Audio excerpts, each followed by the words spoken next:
How's it going, everyone? Welcome back to the channel. Today we're going to be looking at a little bit of an older one here from Gemini Aces, as you can see. And this is the P-51B Mustang. It's actually the Hun Hunter from Texas. That name may sound familiar because this aircraft, as it says, is flown by Henry Brown from the 354th Fighter Squadron. And we have done a video about 2 years ago on his P-51D Mustang. That was from Corgi. So it's nice to check out one of his earlier mounts. And this box actually does say 17.2 aerial victories, which is a little bit strange. There are 13 on the box art that I can see, but a little research does show that he would end World War II with 14.2 aerial victories, plus 14.5 aircraft destroyed on the ground. Brown actually would be shot down by flak in October of 1944 and would become a German POW until the end of the war. Now, Brown would remain in the Air Force. He would fly combat missions in Vietnam and was also instrumental in the development of the F-111, being head of the program prior to his retiring in 1974, and he did retire as a colonel. Now, Brown would pass away in 2008, aged 85. Now, let us look at his P-51B Mustang here, and it does look nice inside there.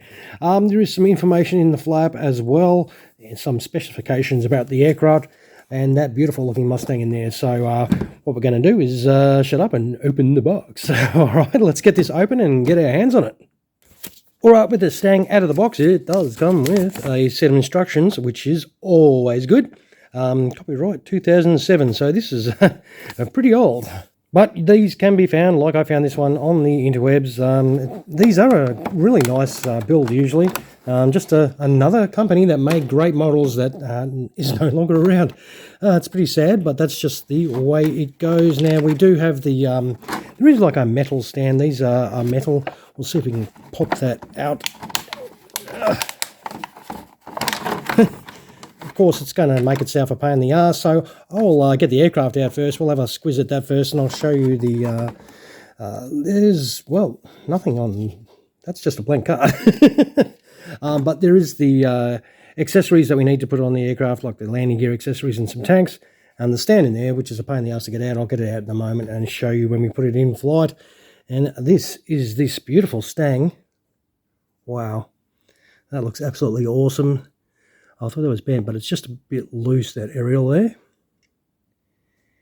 As I said, the quality of these aircraft are fantastic. The models that Gemini Aces used to produce, absolutely insane. We'll zoom in and have a little look at some of those details a lot closer. And as you can see, check out the detail. That is absolutely awesome. Some of these can fetch a pretty penny at times, unfortunately. So if you do want one, you may have to pay a little bit. Thankfully, I got mine reasonably priced, which is always good. Now, there is some rudder movement as well. And also flaps. For a 1/72nd scale model, there's a lot of great detail on this. That is so nice. Even the exhaust detail is really well done. And the blades themselves, they feel like metal. The whole propeller is metal as well. How absolutely cool is that? Very nice. All right, well, we'll set this up with some ordnance. We'll affix that, and we'll bring out the stand and have a look at the stand and this set up for in-flight. Well, we'll be back in just a moment. All right, here we are with it set up in flight. All you had to do is put that in for the rear tail wheel, and then put your tank that you wanted to have on, or your piece of ordnance. That's what I have put on now. You do get the other little tanks to put on as well. And then to whack it on the stand, this is the stand. It's a two-piece stand. It's all metal, which you need to screw together, and then you just whack it just in there. If anything, it's probably just touching the intake in there. So you just got to be a little bit careful when putting it on the stand, because it does sit a little bit precariously there. But overall, it does look absolutely stunning. These Gemini Aces are just brilliant. Yeah, I reckon it's a nice one, but as you can see, it doesn't quite sit squarely on the stand. It's just sort of slightly touching it. But That is you in flight guys done and dusted though, and that is your problem. For us gear down displayers, we don't have this floppy stand problem.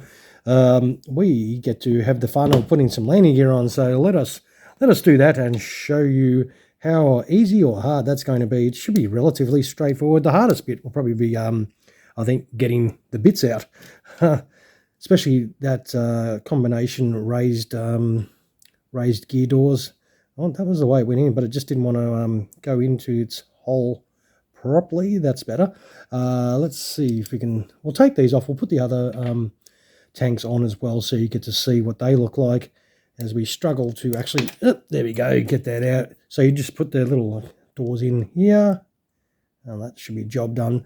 It has a nice amount of detail inside there too in the wheel wells. And then, of course, you do put your, well, speaking of wheels, you put your main landing gear in there, and they have some nice tread on there, some nice tyre tread, some nice wheel detail. That looks pretty cool. And I suppose we'll just whack the tank on, which should be just sticking it in the hole. Not as easy when you're trying to do it through the camera. It is normally a little bit easier than that. I was just... always trying to do things through the camera is a little bit of a pain in the ass for me. It is just that slightly harder way of doing it because you're trying to see. And that is a job done, I think, in regards to that. And yeah, look how easy that was. It looks fantastic. This is a really nice looking model.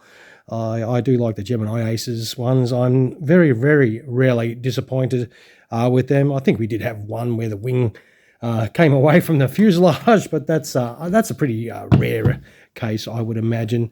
Let us see how much this one does weigh, though. All right, let's put it on the scales. And there we have it, 155 grams for this little Mustang here. So it is not too bad a weight for such a, a reasonably small aircraft from World War II. And, well, that's it. That's another video done, and I reckon this thing does look pretty cool. Don't forget, if you do agree with those thoughts, throw some of those my way. They are always appreciated, of course. If you're watching and haven't subscribed, feel free to do that as well. That's always appreciated too. I will take the photos of this and throw them on at the end of the video as per usual. If you want to drop a comment as well, feel free to drop a comment down below of what you think about what you saw today. Hopefully you did enjoy it and that the video was some sort of help in some sort of way. Well, if you want to grab one of these, as I said, you got to go hunting for them. So happy hunting for this Hun Hunter, and hopefully you will score one for your own collection. All right, everybody, thank you very much for dropping past as per usual. You all have an awesome rest of your day. Cheers, everyone.